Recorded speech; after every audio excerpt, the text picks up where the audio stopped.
Laura Rose grew up in New York with dreams of becoming a Broadway actress blocks from the school. When you first met him, what did you think? What did he say? Very nice, basically saying that he would contact me. And say, Are you free? Can you come by?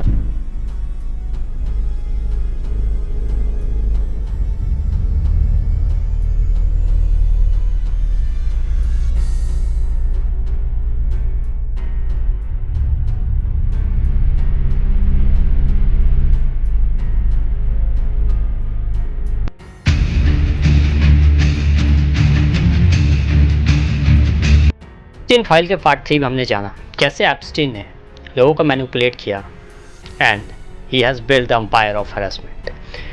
तो this is the final part. Now will talk about the cases and his death.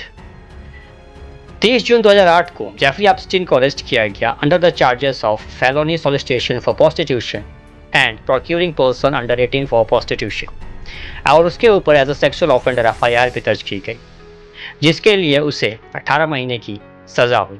सज़ा तो उसे as a sexual offender हुई थी, लेकिन जिस cell में उसको रखा गया था वो प्राइवेट सेल था. 4 TV, मिनिमम सिक्योरिटी और घूमने की आज़ादी थी. और यही नहीं, 3.5 महीने की सज़ा पूरी होने के बाद एप्स्टीन को हफ्ते में 6 दिन 12 घंटे रोज़ ऑफिस जाके काम करने की आज़ादी थी. वो ऑफिस अपने कार में अपने ड्राइवर के साथ जाया करता था. और यही नहीं, 18 महीने की सज़ा में 13 महीने की सज़ा पूरी होने के बाद उसे 22 जुलाई 2009 को बेल दे दी गई और अगस्त 2010 तक वो हाउस अरेस्ट में रहा. हाउस अरेस्ट के समय वो अपने प्राइवेट जेट से मैनहट्टन वर्जिन आइलैंड्स टूर पे जाया करता था और शॉपिंग करने भी जाया करता था. वर्जीनिया गेफरी पहली महिला थी जो पब्लिक में आके ये बताती हैं कि जेफरी एप्स्टीन ने उन्हें सेक्सुअली हैरेस किया गया है. This is Jeffrey and Ghislaine at their best. So they sent me to a Thai massage school, but not only that, I had to be in Thailand to pick up another victim. I was supposed to bring another victim home who was also staying.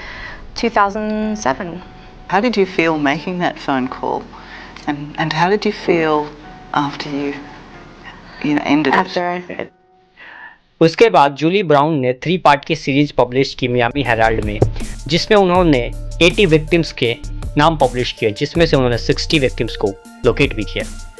6 जुलाई 2019 को Jeffrey Epstein को FBI के द्वारा New York के टटेबोरी airport से arrest किया गया जब वो फ्रांस से US लौट रहा था under the charges of sex trafficking between 2002 to 2005. Epstein के अरेस्ट के 4 दिन के बाद FBI ने उसके घर पे छापा मारा, जहां उन्हें बहुत सारे कॉम्पैक्ट डिस्क मिले जिस पे लड़कियों के नाम लिखे हुए थे. उसके साथ साथ $75,000 विद 48 डायमंड्स और एक फेक ऑस्ट्रियन पासपोर्ट मिला जो कि 1987 में एक्सपायर हो गया था. उस पासपोर्ट से ये पता चला कि जेफरी एप्स्टीन ने कई बार UK, फ्रांस, स्पेन और सऊदी अरेबिया ट्रैवल किया है. 8 जुलाई को गेफ्री बर्मन ने, जो कि एक पब्लिक प्रोसिक्यूटर हैं, जेफरी एप्स्टीन पे sex trafficking and minors trafficking के कॉन्स्पिरेंसी के चार्जेस लगाए और उसे कोर्ट में पेश किया.